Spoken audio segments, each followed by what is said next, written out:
반갑습니다. 구슬미쌤이에요. 오늘은 이과 믿음으로 순종해요. 같이 크게 읽어봅시다. 여호와께서 아브람에게 이르시되 너는 너의 고향과 친척과 아버지의 집을 떠나 내가 내게 보여줄 땅으로 가라. 창세기 12장 1절 말씀. 아멘. 네, 아브라함이 지금 갈대아 우르에서요 여행을 떠납니다. 여기에요, 갈대아 우르. 여기에서요 고향에서 지금 어디로 갔냐면요 하란으로 갔네요. 창세기 11장 31절 볼게요. 창세기 11장 31절. 데라가 그 아들 아브람과 하란의 아들인 그의 손자 롯과 그의 며느리 아브람의 아내 사레를 데리고 갈대아인의 우르를 떠나 가나안 땅으로 가고자 하더니 하란에 이르러 거기 거류하였으며. 네, 하란으로 갔네요. 오 신이시여 우리에게 복을 주소서. 아브라함과 아브라함의 아버지 데라와 함께 우상을 만드는 일을 했어요. 창세기 12장 4절을 볼게요. 창세기 12장 4절. 이에 아브라함이 여호와의 말씀을 따라 갔고 롯도 그와 함께 갔으며 아브라함이 하란을 떠날 때에 75세였더라. 네, 아브라함이 하란을 떠날 때 75세였대요. 네, 그래서 지금 애굽을 갔어요. 하란에서요. 어디에서요? 하란에서요. 가나안 땅에 기근이 들어서요. 애굽으로 내려갔어요. 저의 동생입니다. 지금요 아내 사례를요 누이 동생이라고 속이고 있는 장면이에요. 창세기 12장 12절 13절 볼게요. 창세기 12장 13절.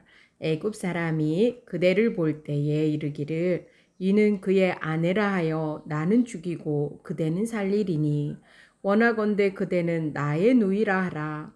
그러면 내가 그대로 말미암아 안전하고 내 목숨이 그대로 말미암아 보존되리라. 네, 그 다음에는요. 지금 베델에서요.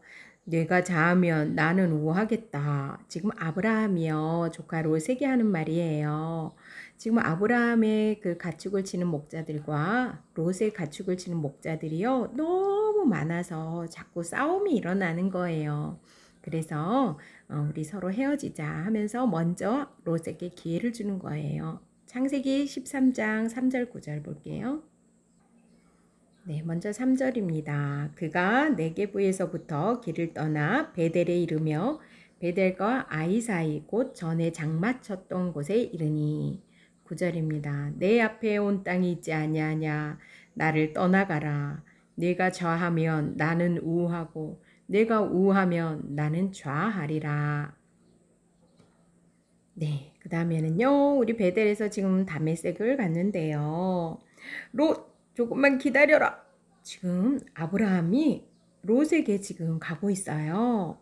오, 지금 다급한 일이 생긴 것 같은데요. 창세기 14장 15절 16절입니다. 네, 창세기 14장 15, 16절인데요. 우리 11, 12절도 한번 볼게요.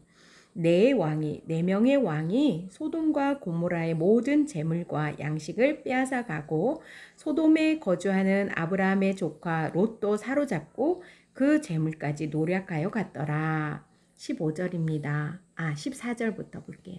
아브라함이 그의 조카가 사로잡혔음을 듣고 집에서 길리고 훈련된 자 318명을 데리고 거느리고 단까지 쫓아가서 그와 그의 가신들이 나누어 밤에 그들을 쳐 부수고 다메섹 왼편 호박까지 쫓아가 모든 빼앗겼던 재물과 자기의 조카 롯과 그의 재물과 또 부녀와 친척을 다 찾아왔더라.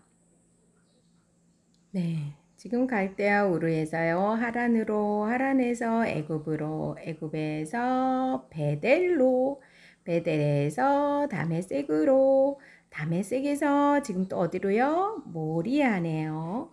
네, 모리아입니다. 하나님이 약속한 아이예요. 네, 아브라함이요 독자 이삭을 번제로 드리고 있는 장면 같아요. 창세기 22장 2절입니다. 창세기 22장 2절 여호와께서 이르시되 내 아들 내 사랑하는 독자 이삭을 데리고 모리아 땅으로 가서 내가 내게 일러준 한 산 거기서 그를 번제로 드리라.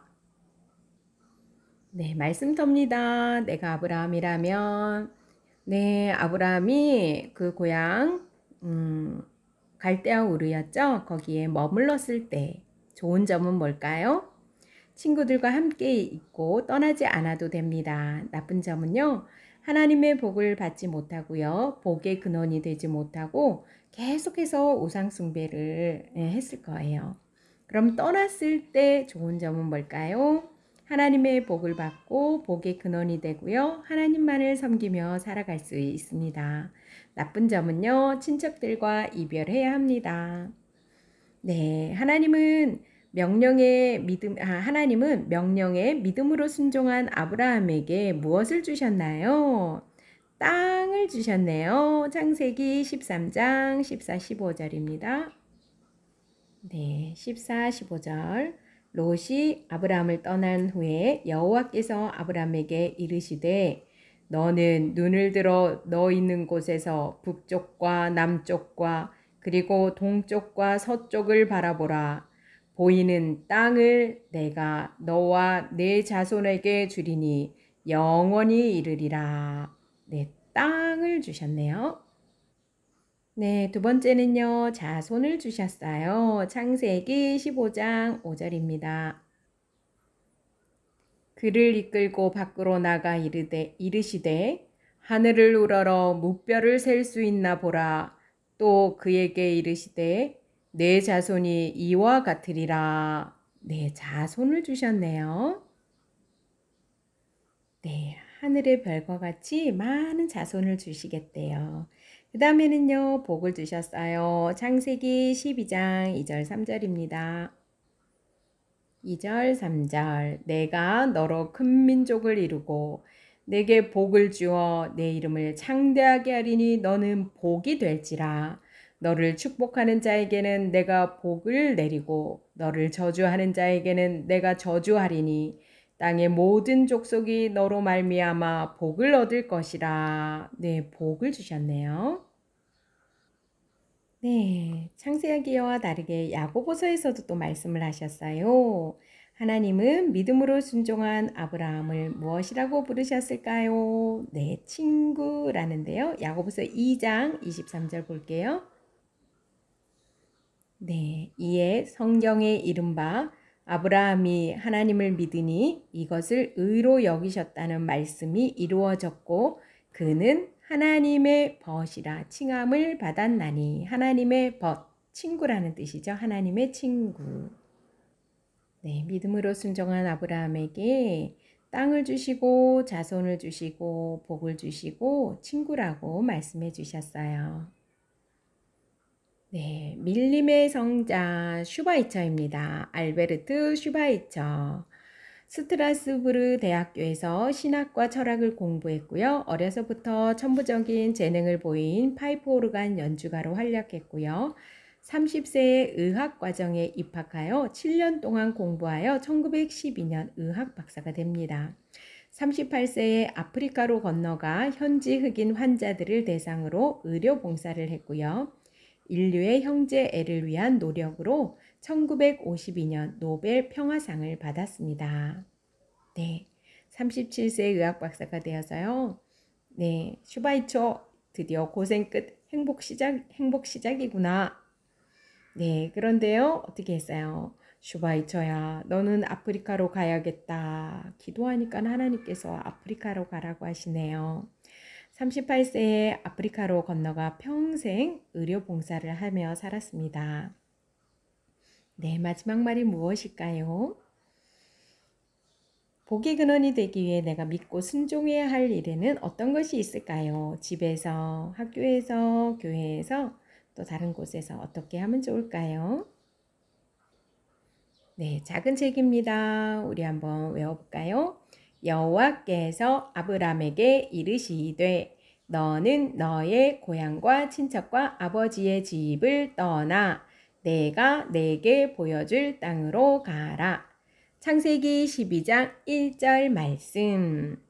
네, 아브라함의 본래 이름은요, 아브람으로요, 위대한 아버지라는 뜻이에요. 그런데 하나님께서는요, 갈대아 우르에서 선택하셨고 아브라함, 열국의 아버지로 이름을 바꿔주셨어요. 아브람, 위대한 아버지에서요, 아브라함, 열국의 아버지로 바꿔주셨어요. 아브라함을 이스라엘 민족의 조상일 뿐만 아니라 모든 그리스도인의 믿음의 조상이 되게 하셨어요. 우상숭배로 가득하던 시대에 아브라함은 홀로 유일신이신 하나님께 대한 신앙을 지켰고 하나님의 명령에 믿음으로 순종하여 갈 바를 알지 못하는 가운데 약속의 땅으로 나아갔습니다. 하나님의 부르심을 받은 아브라함에게 가장 중요한 것은요, 믿음을 통한 순종이에요. 신앙은 가졌으나 그에 따른 순종이 없는 사람은 뿌리는 있으나 가지가 말라 죽어가는 나무와 같습니다. 이러한 사람은 하나님이 주신 복의 근원으로 살아가기가 어렵습니다. 이 과를 통해서요, 우리 친구들이 복의 근원으로 세우기를 원한다면 아브라함과 같이 믿음과 순종의 삶을 살아가야 할 것을 가르쳐야 합니다. 왜냐하면 믿음과 순종은 동전의 양면과 같은 것으로 순종의 비결이 믿음이듯 믿음이 없이는 순종이 불가능하기 때문입니다. 교사 팁입니다. 네, 갈대아 우르에서 어떤 일이 있었냐면요. 아브라함의 고향으로 티그리스, 유프라테스 강의 하류에 있는 매우 발달한 성읍이에요. 아브라함이 이곳을 떠난다는 것은 모든 문명의 혜택을 포기하는 것으로 쉬운 결정이 아니었어요. 네, 아브라함의 고향이 어디라고요? 갈대아 우르입니다. 네, 갈대아 우르를 떠나서 하란으로 갔죠. 북 메소포타미아에 있던 도시로 아브라함이 갈대아 우르를 떠나 잠시 머물렀던 곳이에요. 고대 우상 월신의 숭배지로 유명합니다. 월신의 이름이 난나르입니다. 그 난나르 월신을 숭배했는데요. 이곳에서 아브라함은 하나님의 명령에 순종하여 약속의 땅 가나안으로 나아갔습니다. 네, 애굽으로 갔네요. 애굽에는요, 기근으로 말미암아 아브라함은 애굽으로 내려갔어요. 가나안 땅에 기근이 있어서 먹을 게 없으니까 약속의 땅인데도 불구하고 네, 아브라함은 애굽으로 내려가고 말았어요. 이곳에서 그는 죽음을 두려워해서 바로 왕에게 아내 사라를 자신의 누이라고 속였습니다. 네, 제 동생이에요. 이렇게 속인 거예요. 왜 속였어요? 자신이 목숨이 위태해서 죽을까봐 그래서 누이라고 속였습니다. 아브라함은 어려움을 당하였지만 하나님의 보호하심으로 더 큰 축복을 받았습니다. 네, 드디어 약속의 땅 가나안 베델로 갔습니다. 아브라함은 베델과 아이성 사이에 조카 롯과 헤어졌어요. 이때 아브라함은요, 조카 롯에게 좋은 땅을 양보하였지만 하나님은 아브라함에게 더 큰 축복을 내려주셨습니다. 그 아브라함의 가축을 치는 목자들과 조카 롯의 가축을 치는 목자들 너무 많아서 네, 그래서 자꾸 싸움이 일어나니까 네, 아브라함이 조카 롯에게 먼저 좋은 땅을 가라고 양보를 한 거예요. 그래서 아주 물이 아주 좋고 초목이 좋고 너무 좋은 땅 소돔을 골랐죠. 다음에 섹을 한번 갔는데요. 아브라함이 자신의 가솔, 집에서 길리운 군사들이에요. 318명과 함께 조카 롯을 구하기 위해서 쫓아갔습니다. 그는 여기서 조카 롯뿐만 아니라 재물과 끌려갔던 부녀와 사람들을 모두 구하였습니다. 모리아입니다. 아브라함이 이삭을 번제로 드리려고 찾아갔던 장소죠. 이곳은 아브라함이 살고 있던 브엘세바에서 사흘거리, 하루 이틀 사흘, 이래서 3일길이에요. 네, 옛날 말로 하루 이틀 사흘, 이래서요 3일길에 있었습니다. 네, 교사 팁입니다. 성경에 언급되는 갈대아 우르는요, 아브라함의 고향으로 그 당시 세계에서 가장 화려한 성읍이었어요. 토지는 매우 비옥하고 주민의 생활은 부유하였습니다. 잘 살았대요. 땅도 좋고 살기도 좋았대요. 하나님은 아브라함에게 당시 가장 번성하고 살기 좋은 땅에서 떠나 가나안 땅으로 가라고 명령하셨습니다. 자신의 모든 것을 두고 떠나라는 명령은 아브라함에게는 큰 모험이었을 것이에요. 근데 우리 아브라함이 떠나면서 우리 세 가지 복을 받았어요. 땅을 주셨는데요. 아브라함은 방랑자의 신세였어요. 그러나 이런 아브라함에게 하나님은 땅을 주시겠다고 약속하셨습니다. 자손을 또 주셨는데요. 아브라함 당시 부족 사회에서는요, 자손이 매우 중요한 것이었어요. 하나님으로부터 이 약속을 받을 당시 아브라함은 자식이 없었어요. 하지만 하나님은 아브라함을 통해 많은 자식을 주실 것이라고 약속하셨고, 그 약속은 이스라엘 민족을 통해서 성취되었습니다. 또 세 번째로 복을 주셨네요. 아브라함은요, 2번이나 거짓말을 했어요. 네, 자신의 아내 사레를요, 사레가 사라라고 이름이 바뀌었죠. 이 아내를요, 자신의 누이라고, 여동생이라고 속였어요. 그러나 하나님은 그의 실수를 오히려 상대방을 축복해주는 계기로 삼으셨습니다. 그를 축복의 근원으로 삼으셨어요. 이 세 가지 축복은요, 서로 함께 나타나며 보완적인 관계에 있습니다. 즉, 후손들에게는 땅이 필수적으로 있어야 하며 그 땅에서 복을 얻어야 하기 때문입니다. 네, 밀림의 성자 슈바이처입니다. 교사 팁을 볼까요?